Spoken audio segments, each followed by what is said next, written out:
글로벌 배터리 산업의 주도권을 잡기 위한 기술 경쟁이 무척 치열합니다. 아직까지는 한국 배터리 3사가 잘 아는 삼원계 배터리가 주도권을 쥐고 있는데요. 그런데 테슬라에 이어서 다임러까지 중국이 잘 아는 인산철 배터리를 채택하겠다고 하고 있고, 전고체 배터리 등 차세대 배터리 경쟁도 뜨거운 상황입니다. 관련한 내용은 권순우 기자와 함께 이야기 나눠보도록 하겠습니다. 일단 우리나라 얘기하기 전에 그 차세대 배터리 관련한 뉴스들이 최근에 좀 나오고 있더라고요. 관련 내용 한번 정리해 주시죠. 참 우리나라 사람들 뉴스에 되게 예민한 것 같아요. 네. 그리고 아무래도 배터리 주가가 많이 오르다 보니까 좀 주가 부담이 있다 보니까 새로운 뉴스들에 좀 더 예민하게 반응하는 모습들을 보이는데요. 그러니까 떠오르는 이제 3대 차세대 배터리 3대장이 있습니다. 퀀텀스케이프, SES, 솔리드 파워 이렇게 3개 회사가 있는데요. 최근에 그 SES가 그 이제 상장을 앞두고 이제 배터리 성능을 공개를 하면서 좀 이러면 우리나라 배터리 회사가 경쟁에서 밀리는 거 아니야라는 우려가 좀 나오고 있습니다.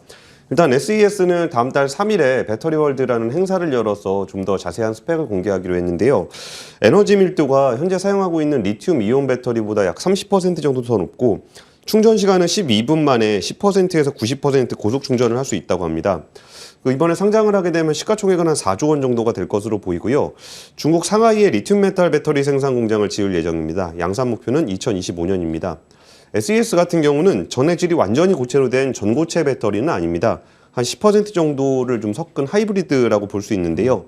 전고체 배터리보다 안전성은 높으면서 전고체 배터리는 안전성은 높은데 전도성과 내구성이 좀 떨어진다는 단점이 있습니다. SES는 아무래도 그 하이브리드이기 때문에 이런 부분들을 좀 확보를 했다고 하고 있고요. 또 800번 정도 충용 방전을 하더라도 80% 이상 성능이 유지가 되기 때문에 자동차로 따지면 한 50만 킬로미터 정도는 달릴 수 있다라고 합니다. 이 정도면은 이제 우리나라가 전기차에 쓰기에 좀 부담이 없는 기술 수준이긴 합니다. 그러면 전고체 배터리나 또 차세대 배터리와 관련해서 이 영향을 우리 기업들이 어떻게 받아갈 것인가? 앞에서도 화면 통해서 봤습니다만은 그러면 협력을 통해서 시너지를 낼 것인가 아니면 우리 파이는 좀 좁아질 것인가? 좀 전망은 어떻게 됩니까? 앞에 표에서 보셨듯이 SES 같은 경우도 현대차랑 SK가 투자를 하고 있거든요. 또 최근에는 이제 솔리드 파워라는 전고체 배터리 회사는 SK 이노베이션하고 손잡고 개발하고 생산을 하기로 했습니다. 아무래도 이제 국내 업체들이 워낙 그 경쟁력이 강하기 때문에 차세대 배터리 업체들도 국내 업체들과 손을 잡고 있는 겁니다. 사실 그 전기를 저장할 수 있는 장치인 배터리에 대한 꿈은 굉장히 오랜 시간 있었습니다. 이번에만 차세대 배터리가 나온 게 아니라 1970년대 이후에 뭔가 차세대 배터리라는 이유로 굉장히 많은 그 기업들이 있었고 거기에 대해서 이제 투자들도 많이 이루어졌습니다. 그리고 이제 리튬이온 배터리, 지금 사용하고 있는 리튬이온 배터리가 이제 거의 그 전기차 배터리의 어떤 한 획을 그었다고 할 수 있는데 이게 개발된 거는 거의 90년대 초반이기 때문에 거의 한 30년 가까운 시간이 흐른 뒤에야 이렇게 개발을 할 수 있었습니다. 그 차세대 배터리가 나온다고 하더라도 SES가 됐던 솔리드 파워가 됐던 국내 배터리 회사들과 함께 하려고 그러는 이유는 배터리를 개발하는 것도 어렵지만 이거를 실제로 대중화시키기 위해서 양산을 하는 과정이 굉장히 어렵습니다. 그렇기 때문에 그들은 오히려 좀 벤처 회사고 국내 업체들은 오히려 대기업이기 때문에 차세대 배터리를 통해서 뭔가 배터리 성능이 개선되는 측면이 꼭 그들에게만 유리한 것이 아니라 국내 업체들이 어떻게 대응하느냐에 따라서 배터리 자체의 성능을 높이면서 전기차 시장을 확대하는 데 도움이 될 것으로 보입니다. 차세대 배터리와 관련해서 전망들이나 분위기 살펴봤고요. 국내 이야기들도 역시 계속 해봐야 될 텐데 2차 전지에 관심이 있으신 분들이거나 투자를 하고 계신 분들이라면 요즘에 NCM이나 LFP 얘기는 많이 들으셨을 것 같습니다. 때 아니게 참 여러 번 언급을 하게 되는데 특히 리튬 인산철 배터리 같은 경우에 그러면 국내 기업에 위협이 되는 거 아니냐까지는 잘 알고 계실 것 같은데 왜 그런 건지 지금 상황 한번 설명을 해주시겠어요? 그러니까 일단 국내에서 사용하고 있는 국내 업체들이 만드는 배터리는 삼원계 배터리라고 보통 얘기해요. NCM이라고 그러는데 그렇게 어려운 말은 아니고 니켈, 코발트, 망간을 섞어서 만든다고 그래서 NCM 배터리라고 합니다. 그 중국 배터리 회사들은 그 인산철이라는 배터리를 사용하고 있는데요. 인산과 철을 사용하는 겁니다.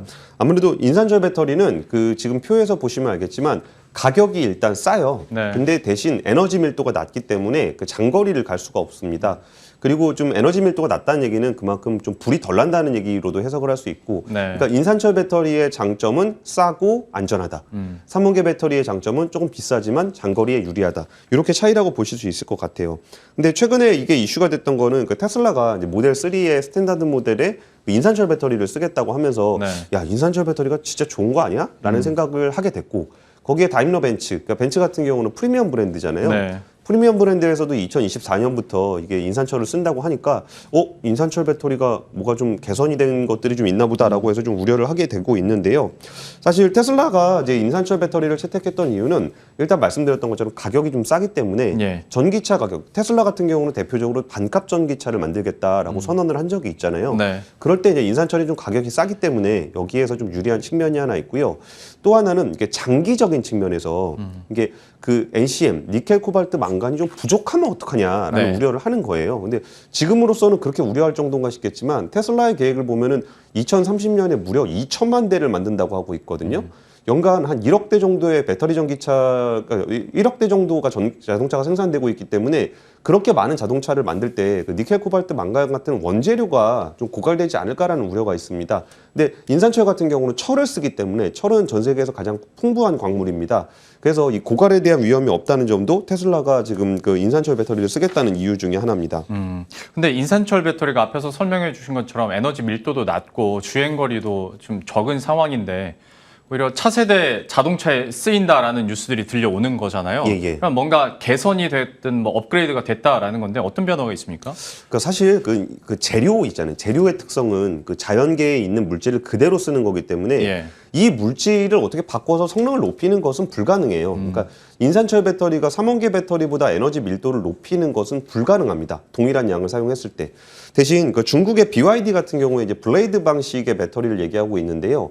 그 얘기는 그 배터리를 얇게 만드는 거예요. 블레이드 말 그대로 칼날처럼 만들어서 똑같은 공간 안에다가 이제 그 삼원계 배터리와 인산철 배터리를 똑같이 집어넣으면 무조건 삼원계가 더 유리합니다. 근데 그 대신 여기에 들어가는 뭐 전선이라든지 안전장치라든지 이런 걸 빼서 더 촘촘하게 집어넣겠다는 거예요. 그러면 동일한 부피에 더 많은 인산철을 넣을 수 있기 때문에 주행거리를 늘릴 수 있다.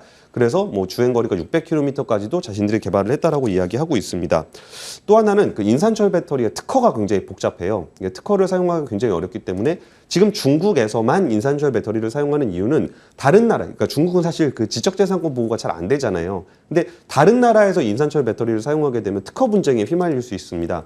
대표적으로 미국을 대표하는 예전에 있었던 배터리 회사인데 A123이라는 회사가 있었고 네. 일본에서는 NTT라는 통신사가 인산철 관련해서 뭔가 사용을 하려고 했었습니다. 근데 바로 그 인산철 배터리의 특허를 가지고 있는 쪽에서 특허 소송을 걸어서 그 사용을 사실상 못하게 됐는데요.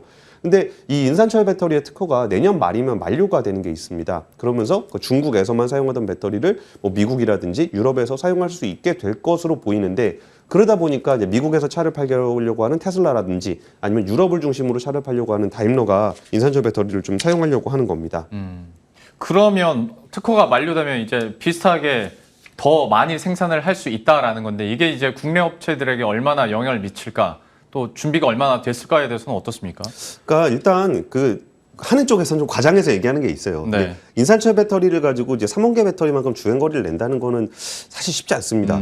그러다 보니까 지금 그 다임러가 얘기하는 것도 EQA 그 전기차 모델 중에 제일 작은 모델에다 쓰겠다는 거고 테슬라 같은 경우도 모델 3의 스탠다드 모델, 주행거리가 짧은 모델에다 쓰겠다는 겁니다. 그리고 이제 그 전기차는 지금은 되게 비싼 전기차만 나오고 있기 때문에 주행거리가 긴 전기차들을 원하지만 중국에는 홍강민이라고 들어보셨어요? 예. 조그만 차, 한 500만 원밖에 안 네. 되는 싼 차인데 유료 충전 주행거리가 한 100km밖에 안 되는데 굉장히 잘 팔립니다. 그러면 전기차가 보급이 많이 되면 지금처럼 항상 좋은 전기차만 사람들이 원할 것이냐 아니면 성능이 떨어지더라도 싼 걸 원할 것이냐라고 해서 소비자들의 수요가 다양해질 수 있어요. 그러면 주행거리가 짧지만 저렴한 전기차를 원하는 소비자들한테는 여기에 인산철 배터리를 사용하는 것이 좀 더 적합할 수 있습니다. 근데 이 부분은 사실 인산철 배터리와 삼원계 배터리의 경쟁력이 누가 훨씬 우위에 있다라기보다 거기에 가격과 성능에 적합한 재료를 사용하는 것이 좋겠다라는 판단에서 있는 겁니다. 그리고 이제 그 삼원계 배터리 같은 경우도 NCM으로 이루어져 있는데 이걸 가지고도 인산철처럼 가격을 낮출 수가 있어요. 어떤 방식을 쓰냐면은 망간을 많이 쓰는 겁니다. 망간은 철보다는 아니지만 외장량이 굉장히 풍부하고 가격이 쌉니다. 그러니까 NCM 중에 망간 비중을 높이면 주행거리는 다소 줄어들지만 가격은 같이 줄어드는 그런 효과가 있습니다. 네. 그래서 최근에 이런 이슈가 불거지니까 아무래도 그 투자자들도 불안하니까 네. 이제 포스코 케미칼 같은 양극재 회사에다 물어본 거예요. 혹시 인산철처럼 되면은 좀 밀리는 거 아닙니까? 그랬더니 포스코 케미칼 쪽에서 했던 얘기는 하이망간, 망간 비중을 높인 소재들을 개발하고 있다라고 얘기를 했고 에코프로비엔 같은 삼원계 배터리의 대표적인 회사들도 하이만간 관련한 기술들을 이미 개발을 가지고 있습니다. 그래서 지금 그것뿐만이 아니라 SK온이라든지 LG에너지솔루션 같은 회사들도 인산철 배터리가 중국만의 것이 아니에요. 이게 특허가 풀리게 되면 우리나라 회사들도 만들 수 있기 때문에 이 부분에 대한 포트폴리오를 보정함으로써 지금은 게임 체인저, 뭔가 하늘에서 뭔가 뚝 떨어져서 우리나라 회사들을 다 눌러버린다 이런 개념보다는 점점 배터리 성능들이 개선되는 과정에서 국내 회사들도 할 수 있는 여지가 좀 더 넓어진다라고 보시는 게 맞을 것 같습니다. 예. 지금까지 권순우 기자와 함께했습니다. 잘 들었습니다. 예, 감사합니다.